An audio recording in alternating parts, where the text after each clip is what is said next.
The night sky over the Persian Gulf lit up with fire. At 0317 hours, the first explosion tore through the hardened bunkers at Bandar Abbas. Black smoke boiled upward as secondary detonations ripped through stacked anti-ship missiles. Iranian radar operators screamed into their headsets. Alarms howled across the naval complex. But it was already too late. High above the chaos, for MH-47 Chinooks sliced through the darkness, rotors thumping like war drums. Inside the lead bird, 150 U.S. Army Rangers from the 75th Ranger Regiment prepared to write a new chapter in Special Operations history. This wasn't just another raid. This was the strike that would blind Iran's most dangerous naval weapon and reopen the Strait of Hormuz. Bandar Abbas is not just a port. It is Iran's beating heart on the water. Located at the narrow mouth of the Strait of Hormuz, this massive complex serves as headquarters for both the Iranian Navy and the IRGC naval forces. From here, Iran can launch supersonic anti-ship missiles, deploy fast attack boats, lay naval mines, and control one of the most vital energy choke points on Earth. 20% of the world's oil and vast amounts of liquefied natural gas pass through these waters every single day. For weeks, Iranian forces at Bandar Abbas have been launching missile barges and directing mine-laying operations against commercial shipping and U.S. naval assets. The world economy was bleeding. Global energy prices had skyrocketed. Allies were pleading for action. The order came directly from the highest levels. Neutralize the primary missile launch facility at Bandar Abbas. Do it fast. Do it quiet. Do it with overwhelming precision. Iran had turned Bandar Abbas into a fortress. Underground silos house hundreds of Chinese-designed C-802 and C-803 anti-ship missiles, capable of striking targets over 100 miles away at speeds that made interception nearly impossible. Mobile launchers dotted the coastline. IRGC fast attack craft, loaded with more missiles, sat ready in hardened pens. Air defense batteries, SA-15 gauntlets and newer indigenous systems, protected the skies. Their strategy was clear. Turn the Strait of Hormuz into a kill zone, force the world to pay transit fees or stay out, control the flow of oil, dictate terms to the global economy through pure naval intimidation. If left unchecked, Iran could hold the world hostage for months. That threat ended tonight.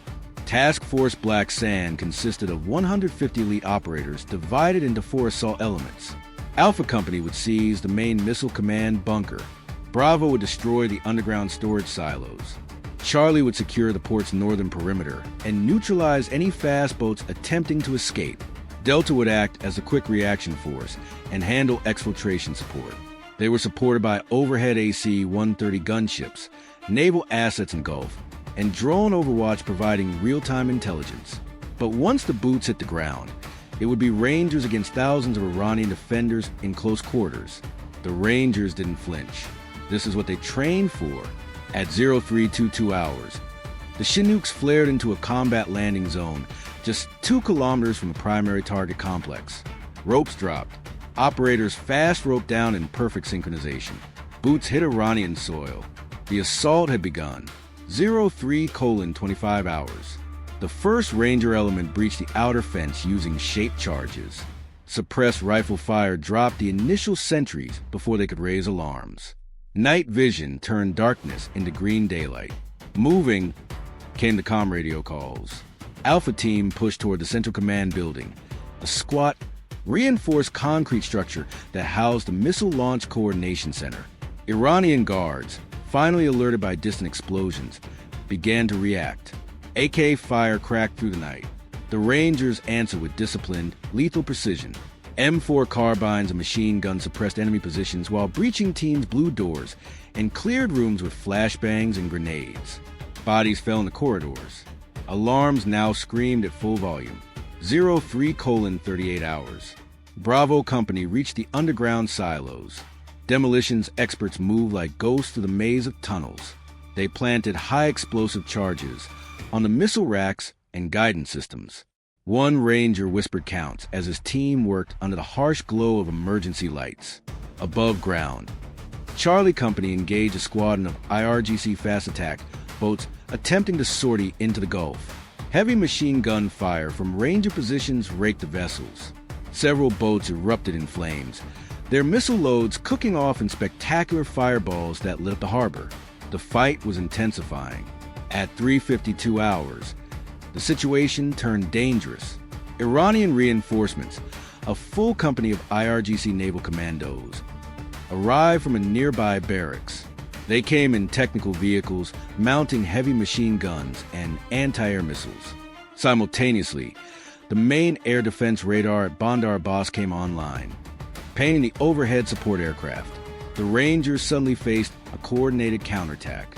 Enemy tracers stitched across the compound. A Ranger fire team took casualties near the command building. Radio chatter sharpened. Contact multiple directions. We need suppression now. Overhead, the AC-130 responded with devastating 105mm howitzer fire. The ground shook as shells walked across Iranian positions, shredding vehicles and forcing the enemy to take cover. But the window was closing. Iranian command was attempting to activate remaining missile batteries remotely. If even a few launches got off, they could threaten U.S. naval ships supporting the operation. The Rangers had to finish this now. Captain Marcus Hale, leading Alpha Company, made the call. All elements, converge on the primary launch control bunker. We end this. 40 Rangers stacked up outside the final reinforced entrance. Breaching charges detonated with a thunderous crack. Smoke and dust filled the air as operators poured inside. What followed was textbook close quarters battle. Iranian defenders fought desperately in the narrow hallways. The Rangers used fragmentation grenades, breaching shotguns, and superior night vision to clear every room. Hand-to-hand combat erupted in the central control chamber as IRGC officers tried to destroy their own systems. In the end, the Rangers prevailed. Explosives were placed directly on the main launch computers, guidance consoles, and communication arrays. The timer started. Exfil now, came the command. 04:17 hours. The first charges detonated deep underground. A muffled roar echoed across the base as the primary missile command system was turned into twisted scrap metal. Secondary explosions followed as fuel and warheads cooked off. The heart of Iran's naval missile threat at Bandar Abbas had been ripped out. Ranger teams fell back in disciplined bounds, laying down covering fire. Chinooks swooped back in under heavy escort. Operators loaded wounded comrades and climbed aboard as enemy fire chased them into the sky. By 4:41 hours, the last bird lifted off Iranian territory. Bandar Abbas burned behind them. The mission was an unqualified success. U.S. Army Rangers destroyed or disabled over 180 advanced anti-ship missiles, crippled the central command and control systems, and sank or heavily damaged 14 IRGC fast attack vessels. The primary naval missile launch capability that had threatened the Strait of Hormuz was neutralized in under 90 minutes of ground time. Iranian casualties were significant. Ranger losses were limited, a testament to superior training, planning, and execution. The strategic impact was immediate. With Bandar Abbas's missile teeth pulled, Iranian forces could no longer dominate the strait with impunity. Commercial shipping began testing routes again within days. Oil prices started to stabilize. The message was clear. The United States and its partners would not allow any single power to hold the global economy hostage. This raid at Bandar Abbas was more than a tactical victory. It demonstrated a hard truth in 21st century warfare. Elite Special Operations Forces, when properly supported, can achieve strategic effects far beyond their numbers. 150 Rangers altered the balance in one of the world's most dangerous regions. But it also carried a warning. Great power competition and choke points like Hormuz will only intensify. Nations that control these narrow seas control the lifeblood of the modern world.